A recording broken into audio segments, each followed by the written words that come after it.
Vaste me parut ma solitude.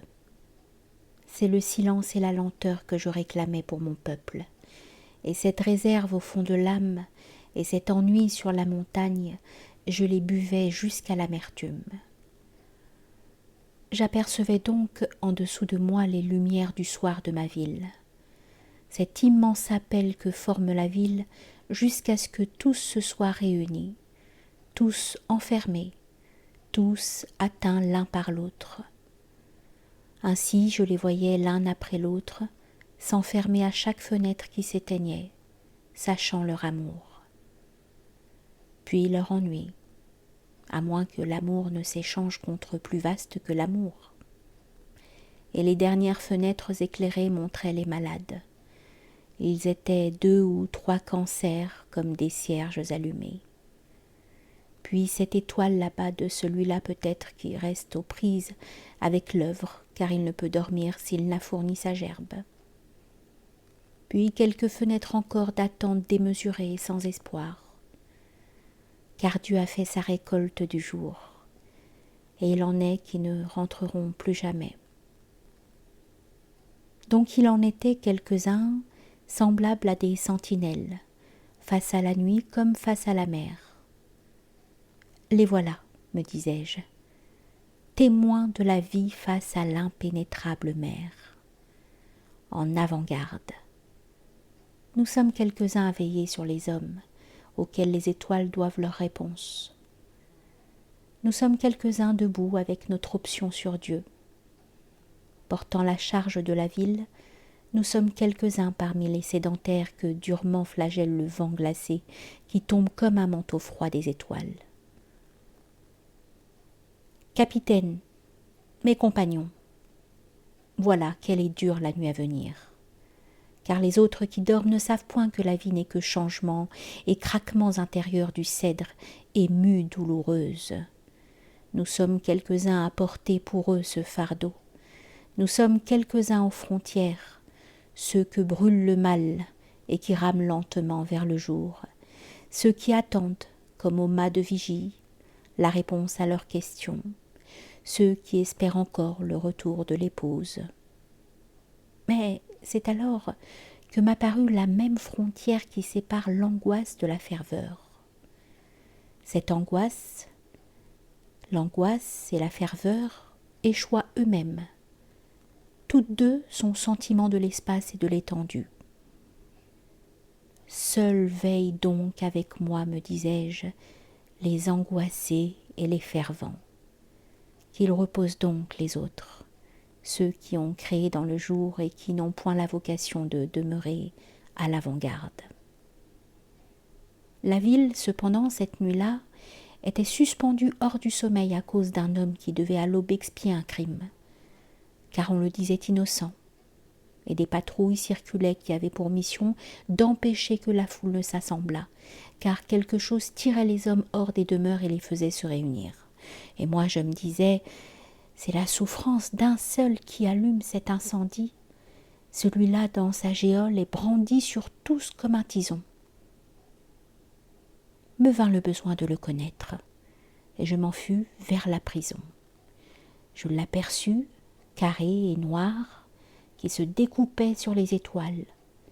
Les hommes d'armes m'ouvrirent les portes qui tournaient lentement sur leurs gonds. Les murs me parurent d'une épaisseur inusitée et des barreaux protégeaient les lucarnes. Et là aussi, des patrouilles noires qui circulaient le long des vestibules et dans les cours ou qui se levaient à mon passage comme des animaux nocturnes. Et partout cette odeur de chambrée et ces échos profonds de cryptes quand on laissait choir une clé ou quand on marchait sur les dalles. Et je songeais, faut-il que l'homme soit dangereux pour qu'il soit nécessaire, lui si faible, de chair si chétive, qu'un clou peut vider de sa vie, de l'écraser ainsi sous une montagne? Et tous les pas que j'entendais lui marchent sur le ventre. Et tous ces murs, toutes ces poternes, tous ces contreforts pesaient sur lui. Il est l'âme de la prison, me disais-je, songeant à lui. Il est le sens et le centre et la vérité de la prison. Et cependant, que montre-t-il de lui? sinon un simple tas de hardes, couché en travers des barreaux et peut-être même endormi et respirant mal, tel qu'il est pourtant le vin d'une ville, et causant en se retournant d'un mur vers l'autre ce tremblement de terre. On m'ouvrit le Judas et je le regardais, sachant bien qu'il était ici quelque chose à comprendre. Et je le vis, et je songeais. Il n'a rien peut-être à se reprocher, sinon l'amour des hommes. Mais celui qui bâtit une demeure donne une forme à sa demeure. Et certes, toute forme peut être souhaitable, mais non toutes ensemble, sinon il n'est plus de demeure. Un visage tiré de la pierre est fait de tous les visages refusés. Tous peuvent être beaux, mais non tous ensemble. Sans doute, son rêve est-il beau.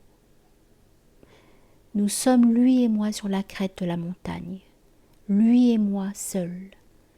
Nous sommes cette nuit sur la crête du monde. Nous nous retrouvons et nous nous joignons, car rien à cette altitude ne nous divise. Il désire comme moi la justice. Et cependant, il mourra. Je souffrais dans mon cœur. Cependant, pour que le désir se change en acte, pour que la force de l'arbre se fasse branche, pour que la femme devienne mère, il faut un choix.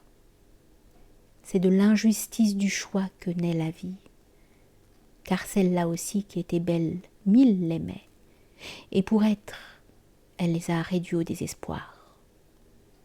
Est toujours injuste ce qui est. Je comprenais que toute création d'abord est cruelle. Je refermai la porte et m'en fus le long des corridors, plein d'estime et d'amour. Qu'est-ce de lui laisser la vie dans l'esclavage quand sa grandeur, c'est son orgueil? Et je croisais les patrouilles, les geôliers, les balayeurs du petit jour. Et tout ce peuple servait son prisonnier. Et ces murs lourds gardaient leurs prisonniers, comme ces ruines déchiquetées qui tirent leur sens du trésor enfoui. Et je me retournai une fois encore vers la prison.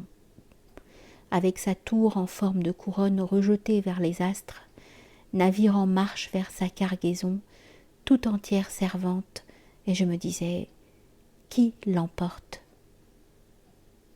Puis quand j'en fus loin, lassé dans la nuit, cette gueule de poudrière, je songeais à ceux de la ville. Certes, ils le pleureront, songeai-je, mais il est bon aussi qu'ils pleurent. Car je méditais les chants, les rumeurs et les méditations de mon peuple. Ils l'enterreront, mais on n'enterre point, songeai-je. Ce que l'on enterre est semence. Je n'ai point de pouvoir contre la vie, et il aura raison un jour. Je le pends au bout d'une corde, mais j'entendrai chanter sa mort. Et cet appel retentira sur qui veut concilier ceux qui se divisent. Mais que concilierai-je? Il me faut absorber dans une hiérarchie, et non dans le même instant dans une autre. Je ne dois point confondre la béatitude et la mort. Je marche vers la béatitude, mais ne dois point refuser les contradictions. Je dois les recevoir. Ceci est bien, ceci est mal. J'ai horreur du mélange qui n'est que sirop pour les faibles et qui les émascule, mais je dois me grandir de ce que j'accepte mon ennemi.